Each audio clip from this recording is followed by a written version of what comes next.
शरणागति पुष्ट होनी चाहिए। शरणागति पुष्ट होने के लिए सबसे पहला लक्षण है दैन्यता। जो जितना झुकता है वो उतना महान होता है। झुकने वाला ऐसा नहीं कि जिसके प्रति झुक रहा है वो महान है, ऐसा नहीं। जो झुक रहा है वो महान है, दैन्यता। दूसरा है निष्कपटता। हमारे प्रभु की शरणागति की पुष्टता के लिए, शरणागति के तो अलग भाव वर्णन, हमारी शरणागति पुष्ट रहे, नष्ट ना हो। भगवत शरणागति पुष्ट तो भगवत प्रेम निश्चित प्रकाशित होता है। उपासक को देखना चाहिए कि दैन्यता है कि अभिमान है हृदय में।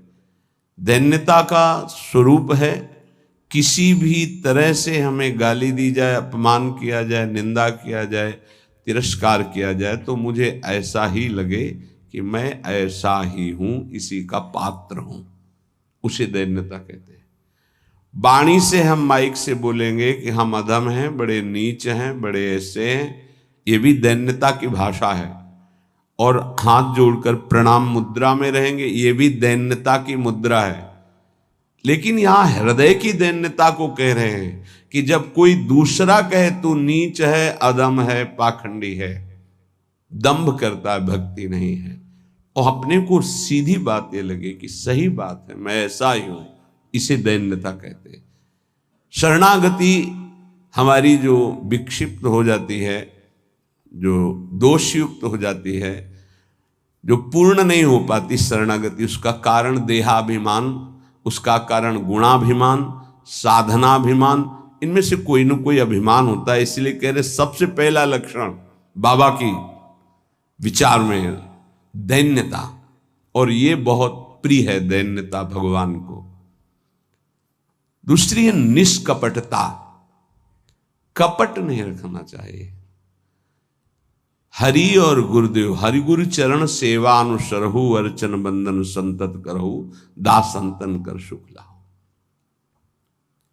हृदय में कम से कम एक जगह तो निष्कपटता आ ही जाए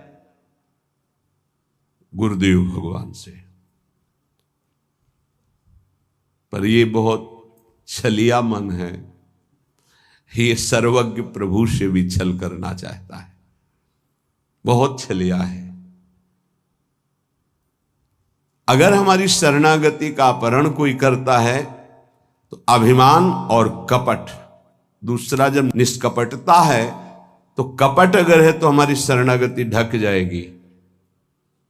मोहि कपट छल छिद्र न भावा, मेरे प्रभु कह रहे हैं। यही दरबार दीन को आदर, पक्की बात। पहला है दैन्यता, दूसरा है निष्कपटता।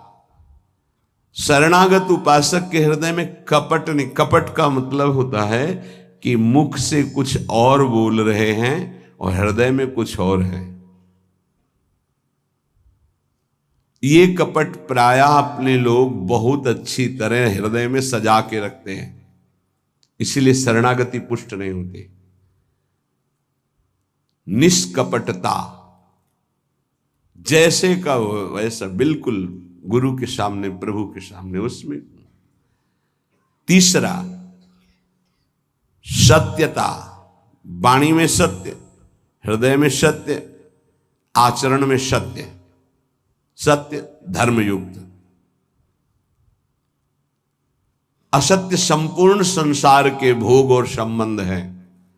किसी भी संबंध और भोग में प्रियता है तो शरणागति का अपहरण हो जाएगा।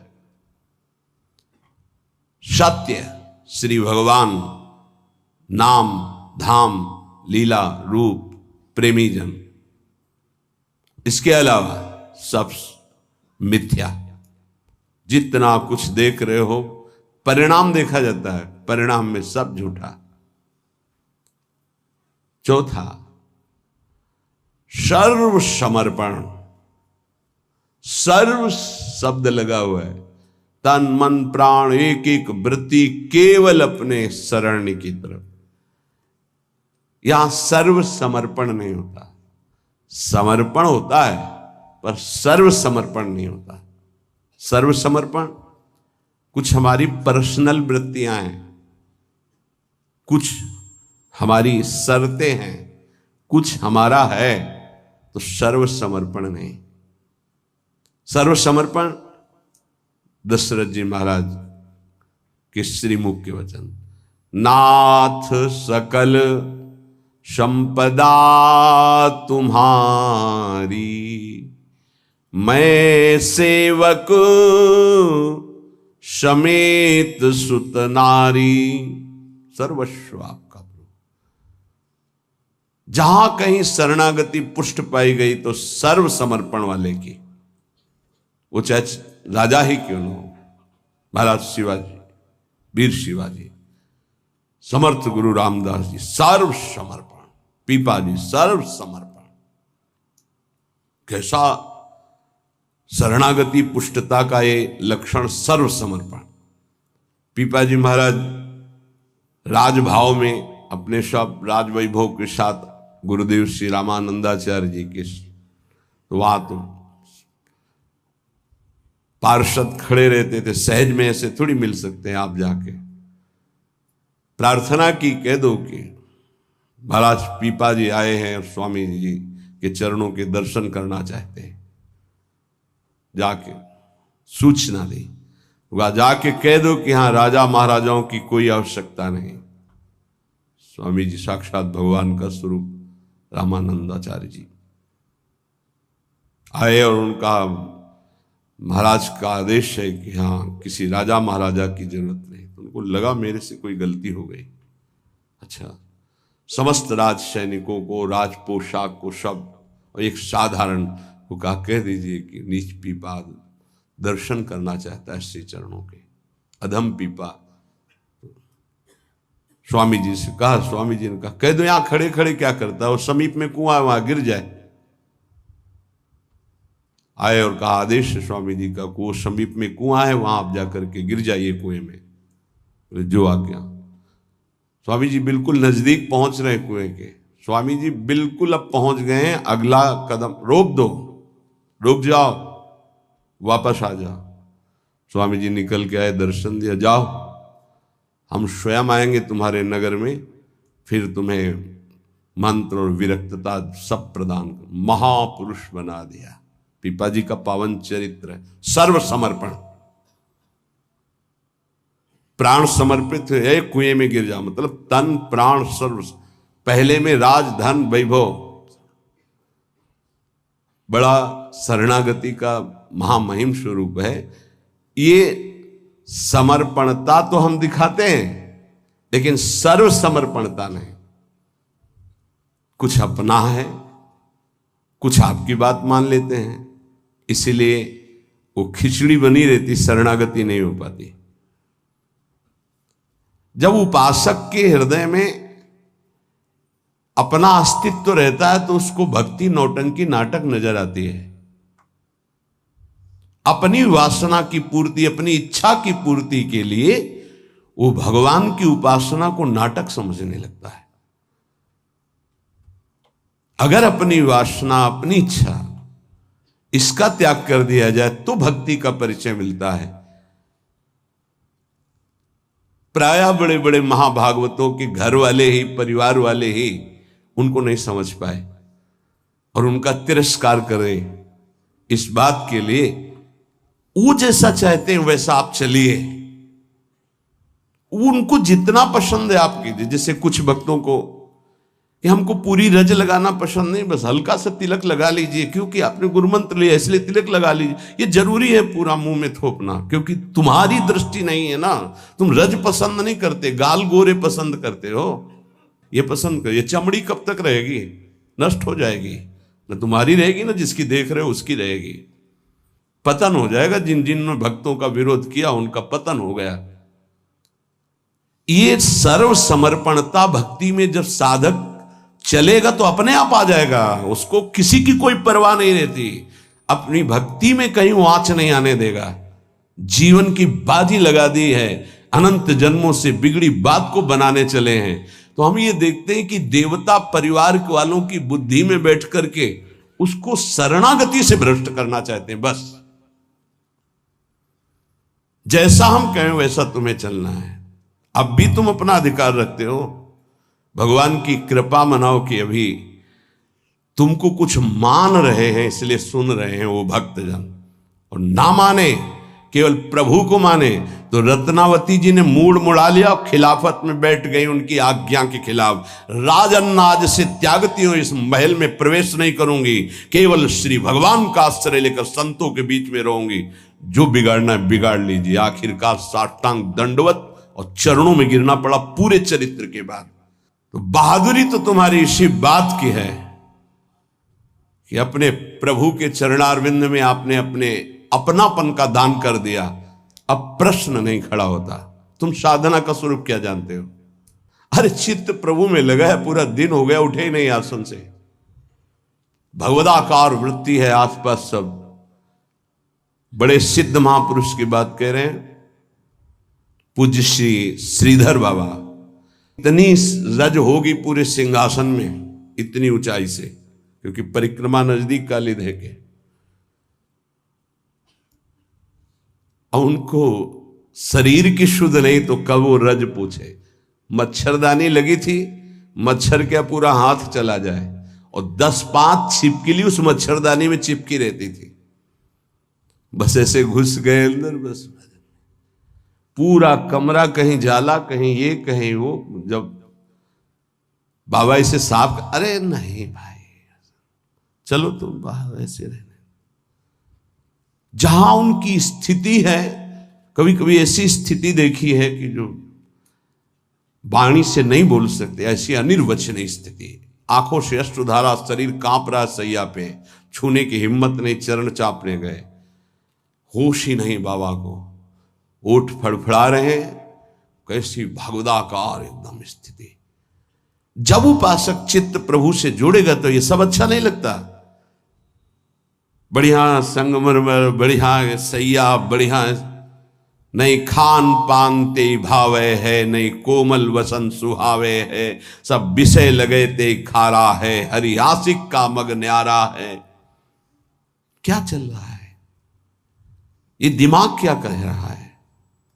हर भाव हमारा केवल लौकिकता से जुड़ता है। भजन को क्या जाना, लौकिकता सिद्धांत को भजन माना जाता है। इसीलिए यहां शरणागति की ये अलग कोटि से वर्णन कर रहे हैं बाबा। नहीं, नवधा भक्ति का जो वर्णन होता है ना, उसमें श्रवणम कीर्तनम स्मरणम, शरणागति को बचाने की बात, पुष्ट करने की बात, पूर्णता की बात। 5वां सर्वाधारता। कोई भी हो, सबका आधार भक्त बन जाता है, घोर विषयी को भी रास्ता दे देता है।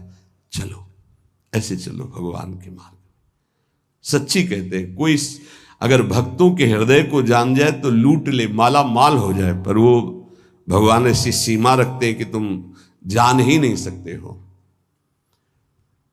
जैसे कोई फिसल के गिर गया है तो आप खड़े होके नहीं उठा सकते हो, फिसल के गिरने वाले की गिरने की स्थिति में पहुंचना पड़ा। वैसे ही झुक के, वैसे ही गिर के, फिर उसे उठा करके फिर खड़ा किया गया। जितनी स्थिति में वो गिरा हुआ, उसी स्थिति में पहुंचकर उठा। उसको क्या जरूरत है झुकने की? जिसने अपने जीवन में कभी भोगों को, विषयों को, संसार को, गृहस्थ को स्वीकार ही नहीं किया, वो तुम्हारे बीच में घुसकर तुम्हें पकड़कर जहां तुम हो वैसी स्थिति से उठाकर ऊपर खड़ा कर रहा है। अगर तुम सही उपासक होते तो दृष्टि मात्र से तुम्हारा उद्धार हो जाता, लेकिन तुम उस बात को नहीं समझते हो। इसलिए ये सब व्यवहार अपनी स्थिति से उतरकर और झुककर तुम्हारे समान बनकर तुमको उठाया जाता है। सर्वाधारता उस नहीं समझ पाओगे, नहीं समझ पाओगे। काम से, स्नेह से, भय से, क्रोध से, द्वेष से, किसी भी तरह से वो जुड़ जाए केवल तुम्हारी वृत्ति उनसे, वो संभाल करके उठा करके सच्चिदानंद में जोड़ देंगे।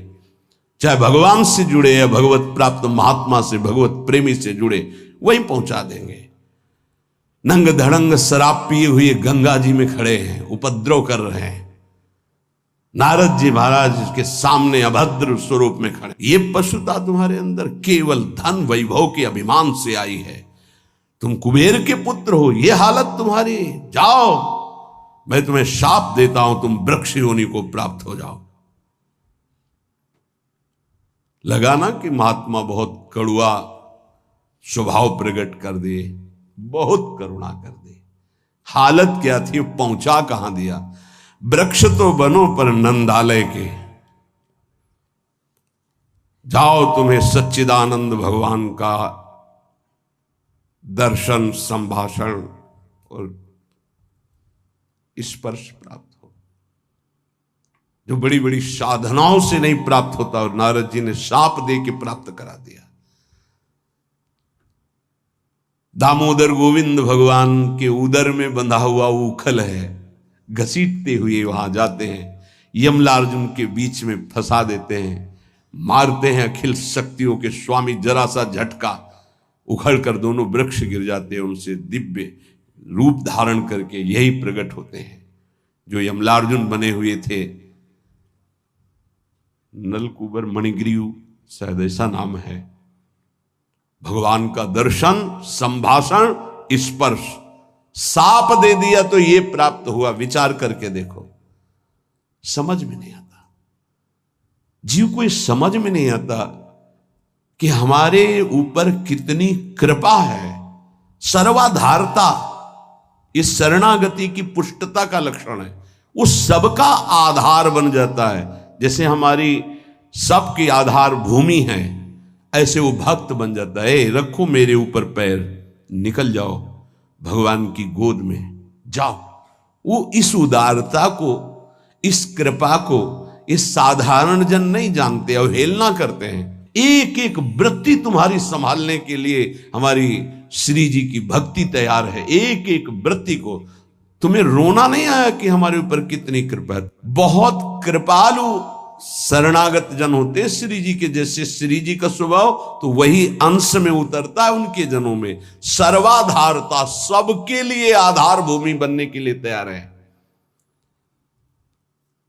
छठवां, पूर्ण विश्वास अपने इष्ट पर।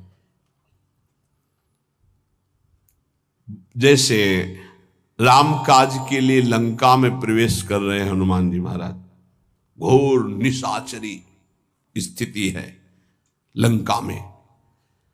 अब एक महाभागवत तो बहुत, जो भी प्रवेश कर रहे हैं तो पहले श्री राम जी का स्मरण करके अपने हृदय में भगवान को देखकर हृदय में स्मृति बसा के प्रवेश करते हैं।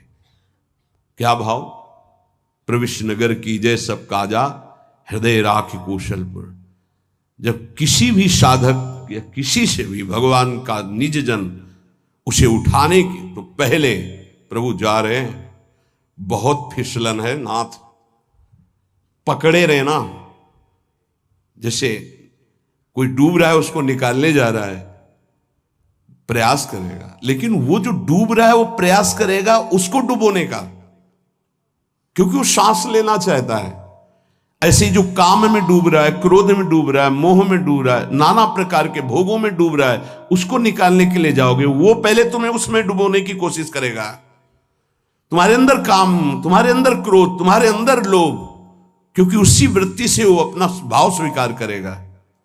तब श्री जी से पहले बात होती, श्री जी, हे प्रभु, हे प्रियाजू, बहुत फिसलन की जगह में आपकी सेवा कार्य होने जा रहा है। उस जीव को पकड़कर उसकी वृत्ति को आप तक, स्वामिनी आप पकड़े रहना, आप ऐसे पकड़ो, हम ऐसे पकड़ते हैं, तब हो सकता। अगर आपने छोड़ दिया तो बहुत फिसलन में है, गिरने की संभावना है। पूर्ण विश्वास, दृढ़, मेरी स्वामिनी इसका मंगल करके रहेंगी। सातवां, सर्वाराध्यता, ऐसा भाषण, ऐसी चेष्टा, ऐसा व्यवहार कि वो सब के द्वारा पूजनीय बन जाए। इस शरणागति का सातवां लक्षण, सर्वाराध्यता।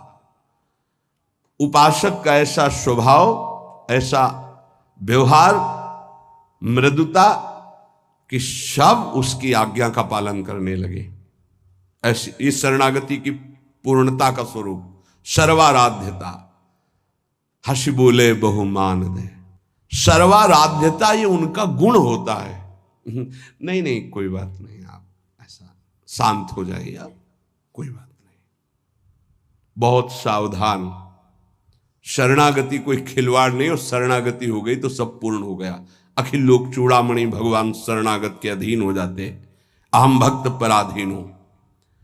आठवां है अनन्यता। अपने इष्ट की, कल एक उपासक की परीक्षा का समय आता है, छमाही सालाना चर्चा हो, उसका शब्द था कि शरीर छोड़ना मेरे लिए सहज है, लेकिन उपासना के विषय में एक भी शब्द में किसी से भी, चाहे वो रिश्ता हो संबंध, स्वीकार नहीं कर सकते। बहुत देखा, बहुत सुना, बहुत सब। अब उपासना के विषय में अगर मेरी उपासना में कोई बाधा पड़ेगी तो मैं सब कुछ छोड़ सकता हूं। शरीर छोड़ना मेरे लिए सहज, उपासना नहीं। उपासना में अगर कोई नहीं, बस इस बात से उस समय तो नहीं कहा जाता बड़ाई कि हाँ शाबाश, नहीं, ठीक है, ठीक है, अच्छे विचार। एकांत में जब मनन होता है तो आशीष निकलता है। हाँ, ऐसे ही अपने आराध्य देव की अनन्यता पे फर्क नहीं पड़ना चाहिए, इसी से भगवत प्राप्ति होती है। हे 4 दिन के पति पुत्र परिवार के संबंध हैं, अनंत काल का संबंधी मेरा उससे मिलने का अवसर आया है। अब ये सब माने हुए नहीं, जो है उनके लिए है प्रभु मेरे प्रीतम, मेरे पति, मेरे प्राणनाथ, मेरे जीवन, ये माने हुए हैं। 30 वर्ष पहले तुम जानते भी नहीं थे कि कौन है जिनको तुम पति पुत्र परिवार प्रीतम क्या क्या भाव, और 30 वर्ष बहुत बहुत प्लस और जोड़ लीजिए, इसके बाद खाक में मिल जाएगा तुम्हारा तन और उनका भी तन। ना वो संबंध रहेगा, ना वो परिचय रहेगा। संबंध भी नहीं रहेगा, परिचय भी नहीं रहेगा। तो परिचय जिससे बनाने आए हैं, अब ये जन्म केवल उनके लिए। ऐसा नहीं है कि कोई भक्ति में चले तो रसगुल्ला और रबड़ी यही खाते भक्ति होती, वो एक अलग भक्ति होती है। जैसे आपकी साधना बढ़ेगी तो आपके साथ विरोध शुरू होगा, और अगर विरोध में वही स्थिति रही, एक रस अनन्यता, तो आपकी सिद्धि नहीं। तो क्या बिगाड़ा था देवर विक्रम का? पूरे जीवन भर वो विरोध। क्या बिगाड़ा था नरसिंह मेहता जी ने अपनी भाभी का? जीवन भर भारी विरोध। क्या बिगाड़ा था विभीषण जी ने रावण का? भला ही तो कर सभा में लात मार के भगा दिया। क्या बिगाड़ा था विदुर जी ने धृतराष्ट्र और दुर्योधन का? गांव के बाहर एक अकिंचन की तरह कुटिया बना के नहीं पाना दे। ये बहुत सूक्ष्म विषय। अपने इष्ट की अनन्यता में कोई फर्क जीवन में नहीं आना चाहिए, चाहे जैसी परिस्थिति आ जाए। इष्ट और गुरु संबंध में कोई फर्क नहीं पड़ना चाहिए। बहुत संबंध देखे, हर संबंध का निर्वाह उतना ही करेंगे जितना इष्ट और गुरु के संबंध में बाधा नहीं पड़ेगी। इष्ट और गुरु के संबंध में बाधा पड़ जाए से हर संबंध में आग लग जाए। जाके प्रिय न राम वैदेही, तजिए ताहि कोटि वैरिशम जद्यप परम सनेही। अगर अपने को समझता है कि मेरे द्वारा भरण पोषण होता है, जात से तेरा पानी भी नहीं पिएंगे, देखते हैं शरीर चलता है नहीं। निकल करके हम चौराहे पे बैठ जाते, देखते हैं विश्वंभर मुझे रखता है कि नहीं।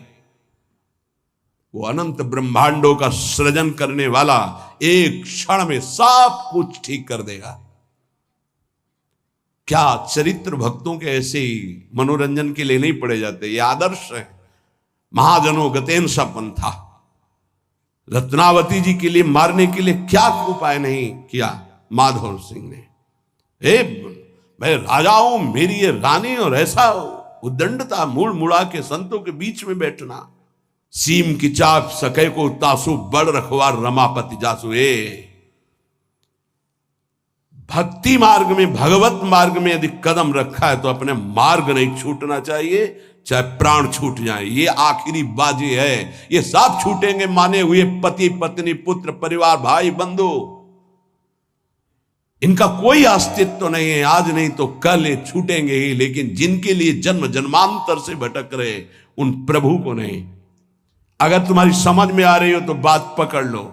तजो पिता प्रहलाद विभीषण बंधु भरत महतारी गुरुबल तजो कंत ब्रज बनितन भे मुद मंगलकारी। स्वयं मंगल नहीं, सबका मंगल करने वाले वो महापुरुष बन गए जिन्होंने भगवान के आश्रय में मेरे कारण मेरे प्रभु श्री राम को 14 वर्ष का वनवास, मेरे को राजगद्दी, जा पापिनी आज से तेरा कभी मुख नहीं देखूंगा और कभी मां नहीं कहूंगा, भरत जी ने कहा। साष्टांग दंडवत पिताश्री कह के प्रहलाद जी बात करते थे हिरण्यकश्यप से। जिस समय भगवान के मार्ग का विरोध किया तो कहा, जा आज के बाद कभी पिता ने दैत्यराज, ऐसे संबोधन। 5 वर्ष का बालक। कहीं भक्ति में प्रभु के संबंध में कोई भी संबंध बाधा पहुंचावे तो भगवत संबंध नहीं छोड़। जहां तक हमारी भक्ति की पुष्टता है वहां तक हम निर्वाह कर सकते हैं। अगर हमारी भक्ति के नष्ट होने का विषय आता है तो तजिए ताहि कोटि वैरिशम यद्यप परम सने ही। अगर निष्ठा पकड़ पाओगे तो पार हो जाओगे, नहीं अपने और परिवारजनों के और सगे संबंधियों के हृदय में ही दैवी माया प्रेरणा करती है कि आप इसके मार्ग को रोकिए और भ्रष्ट कीजिए। हमारी बात को पकड़ लेना। जाके प्रिय न राम वैदेही तजिए ताहि कोटि वैरिशम यद्यप परम शनि। हम उतनी अनुकूलता आपको देने के लिए तैयार हैं जितने से हमारी भक्ति सुरक्षित है। और हमारी भक्ति में बाधा पड़ेगी तो हम अपने शरीर को भी बर्दाश्त नहीं करेंगे। फिर आपकी बात क्या है? ये उपासक के हृदय में होना चाहिए। ये अगर आराध्य देव की निष्ठा में ये बात नहीं तो फिर क्या बात है? फिर है ही क्या बात है? फिर तो वास्तविक नाटक हो गया, जीवन नाटक हो गया। आप समझ नहीं सकते तुम क्या शरणागत होते हो, वो शरण तुम्हारे लिए समर्पित हो जाता है, तुम समझ ही नहीं पाते हो। बड़ा विचित्र खेल है। इसीलिए प्राय इस झंझट में नहीं फंसते। अपनी मस्ती में रहने के लिए इस झंझट में नहीं फंसते। गुरु चेला समाज कल्याण उद्धार, जाओ तुम अपने प्रवाह में बहो, हम अपनी मस्ती में। सुने न काहू की कही, कहे ना अपनी बात। पर जब सेवा मिलती तब हम आपसे प्रार्थना करते हैं। जब तक भगवत साक्षात्कार स्वयं का ना हो जाए तब तक कभी किसी को शिष्य न बनाए। ये नियम ले ले, ये गांठ बांध ले। नहीं तुम गुरु बनोगे कि तुम उसके चेला बनोगे, फाइनल में कुछ पता नहीं है। पक्का जानते हो संतों को जो पीड़ा होती है किसकी होती है? ये प्रसाद मिलता है, इनको क्या पता। यही प्रसाद। अगर आपको प्रमाण मानकर किसी ने प्रश्न किया और आपने उत्तर दिया और उसमें कोई गलती है तो उसका नर्क आपको भोगना पड़ेगा, दंड आपको भोगना पड़े। आपने कह दिया जाओ सब कुछ माफ, वो पूरा हिसाब आपके ऊपर लागू होगा। ये कोई खिलवाड़ समझते हो? उत्तर दे देना कोई खिलवाड़? बातें बनाना उत्तर नहीं होता। महाराज आज तक जो कोई बात नहीं, तुम छोड़ो, राधा राधा जपो, आगे बढ़ो, वो हम देख लेंगे।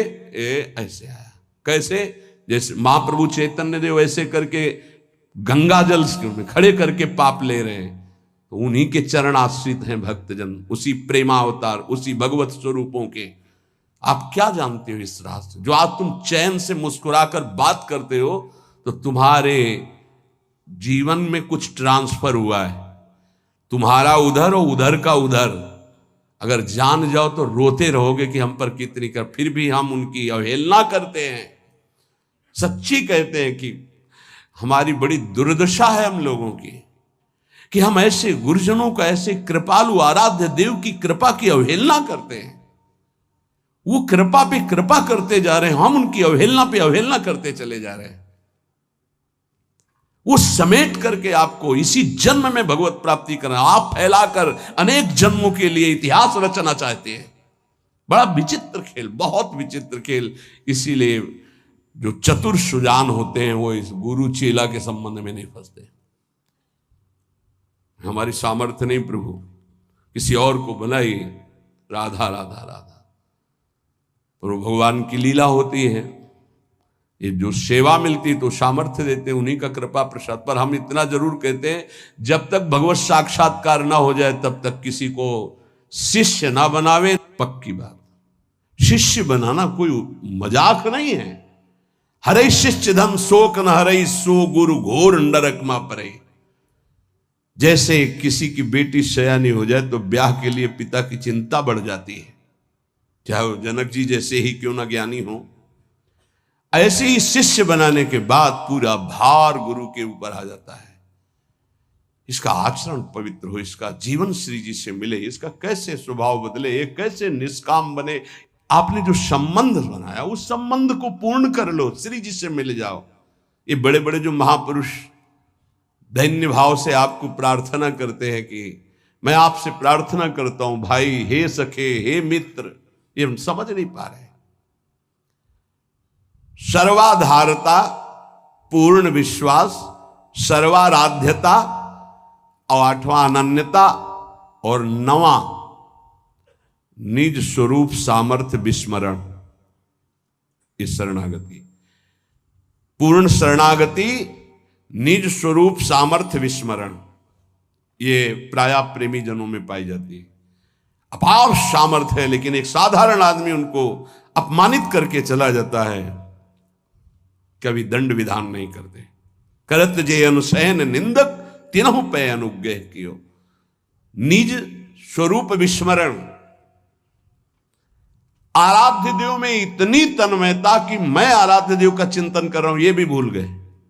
ब्रह्म नहीं, माया नहीं, नहीं जीव नहीं काल, अपनी ही सुदिना रही एक रहे। ये नई बात बाबा से मिली है, जो नौ शरणागति के स्वरूप। जैसे नौ शास्त्र में जब पढ़ो तो श्रवणम, कीर्तनम, स्मरणम, विष्णुपाद सेवनम, अर्चनम, बंदनम, दास्यम, सख्य, आत्मनिवेदनम। पर पूज्य पाद उड़िया बाबा जी ने पहला दैन्यता, दूसरा निष्कपटता, तीसरा सत्यता, चौथा सर्वसमर्पण, पांचवां सर्वाधारता, छठवां पूर्ण विश्वास, सातवां सर्वाराध्यता, आठवां अनन्यता, नवां निज बल निज स्वरूप विस्मरण।